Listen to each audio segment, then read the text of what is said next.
Morning, Mark. Morning, how are you? Fine, thank you. Penalty takers sorted for tomorrow? Yeah, we hope so. Yeah. On a serious note, is that still a bit frustrating last week? Well, yeah. At the time, it was a key moment in the game. I think we all acknowledge that. But at the end of the day, Marco grabbed the ball and he had confidence and he took responsibility, which he always want your players to do. And unfortunately for him and for us that it didn't go in, wasn't dispatched, and lo and behold, 20 seconds later, Swansea go up the other end and get a deflected goal, and the game's gone away from us. So matches turn on moments, and that's probably one of the moments. How's the mood ahead of what remains now of the season? I mean, 3 points crucial in every game for you. So what's the mood going into tomorrow? Mood's fine. Mood's fine. We're looking forward to the game tomorrow. I think it's an important one for us. Clearly, we were disappointed with the result last weekend, but we said all season when we've had a disappointment, more often than not we bounce back, and fully expect us to have a good performance in front of home crowd and get past 40 and see if we can finish the season on a high. We've got good games coming up as well, so I think it's important that first and foremost we focus on the game against West Ham tomorrow, and then get the job done, and then we'll finish the season off correctly, maybe. If you do get a top 10 finish, Mark, is that objective achieved as far as you're concerned? Or?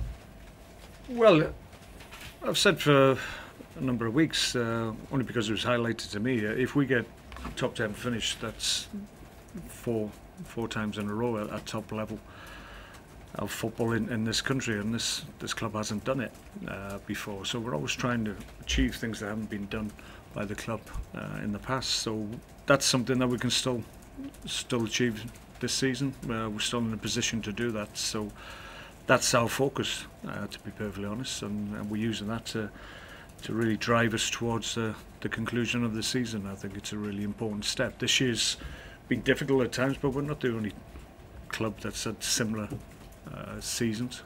You look at the clubs around us and the teams around us, and the story of their season is very similar to our story. So it's been that kind of season, really. So we've still got things that we can achieve. So that's in our hands. So it's about us making sure we do that. At the other end of the spectrum, are you still saying we need a point to realistically be safe?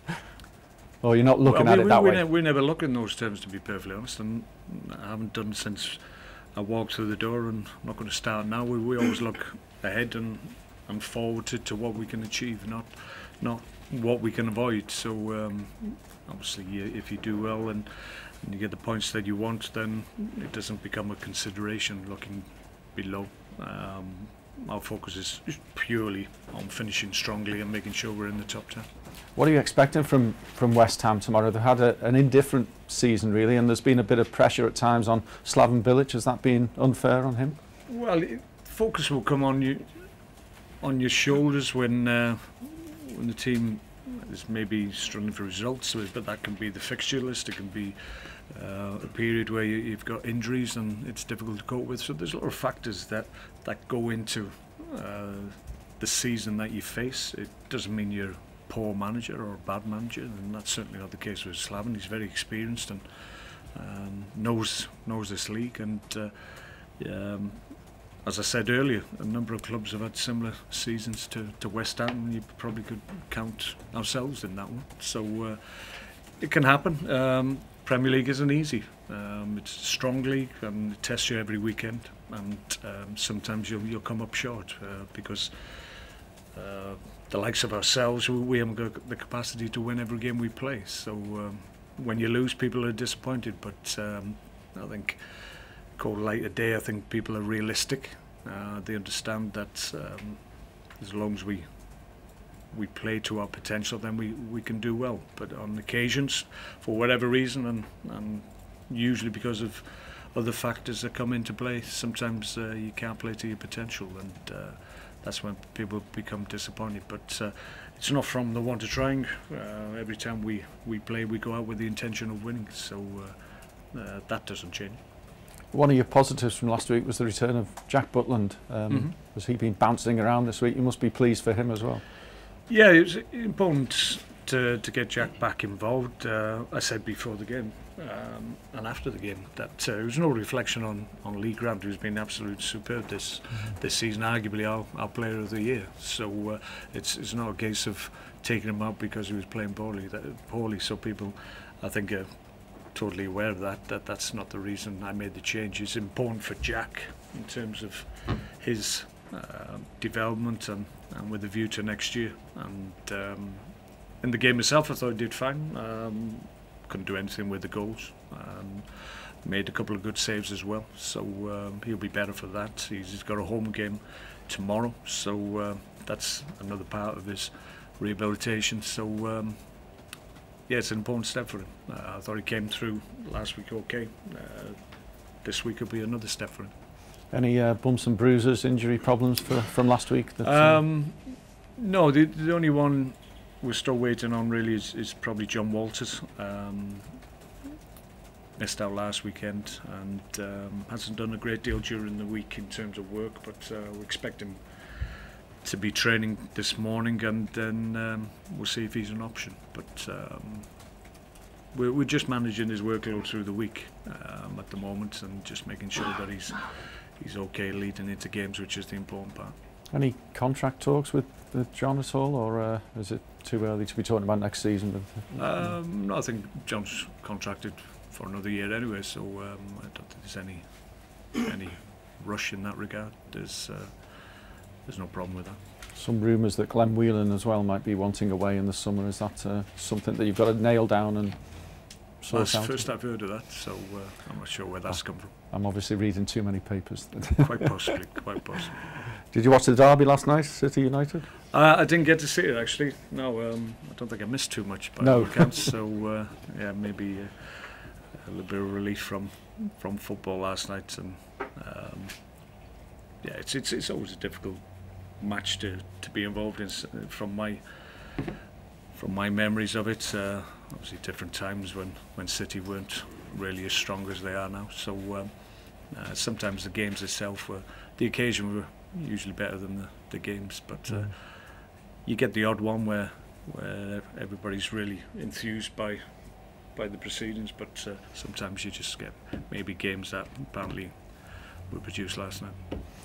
Mark, you liked a bit of a scrap on the pitch in football terms. Are you looking forward to the boxing at the weekend? Do you watch it at all? Or? Yeah, I think it's a huge fight, and I think there's a lot of interest in it. I think a lot of professional sports people, along with everybody, general public, I think will be tuning in. I think heavyweight champions going head to head, it's always an attraction, and that's illustrated clearly by the interest shown by everybody. 90,000 odd there, so goodness knows how many are going to pay the Sky fee and watch it with real interest, and could go either way. I think everybody assumes that maybe rightly or wrongly Klitschko is the older man, and maybe it's a difficult fight for him.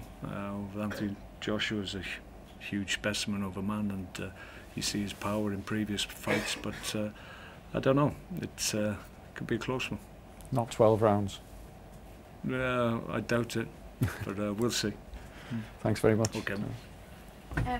Mark, as you said, it could be a full top 10 finish in a row. So is there frustration for you that there's frustration among a certain section of fans about how this season's gone? Is it a case of people having short memories, or do you understand? No, I think it's a case of expectation, I think, and that doesn't change. And I've said before, I mean, at the end of the day, since I've come here, I've tried to raise expectation, and for the most part, we've matched the expectations of everybody at the club and who supports us. This year, we've still got an opportunity to be in the top 10, but for whatever reason, and maybe the perception is that we haven't quite achieved what we were capable of. But I think just the Premier League this year is really strong. Certainly, the top end of it is really strong. Very few clubs have been able to take points of the top sides, and probably in recent weeks Crystal Palace have managed it, but other than that, the likes of ourselves, haven't managed it. I think Southampton have struggled to beat top 6 clubs. So it is what it is. At the end of the day, the expectation has been raised by myself and the players. So sometimes if the perception is the expectation hasn't been met, then there'll be a little bit of disappointment. That goes with the territory. So we're quite comfortable with that. We understand that. But at the end of the day, we're still trying to achieve things that haven't been achieved here, and we've still got the possibility of doing that. So we'll continue on in that way. And how important is it to finish the season on a high and have that sort of positive momentum going? Well, yeah, I think it's important to do that. I think that puts everybody in a good frame of mind leading into the summer and looking very quickly to the new season. It comes around very, very quickly, so it doesn't seem to be too much respite in these times. So yeah, it's important that we finish correctly and strongly, and that's what we'll try and do. And then obviously next year we'll try and improve in terms of what we were able to achieve this year. Thanks, folks. Okay. Thanks. Thank you.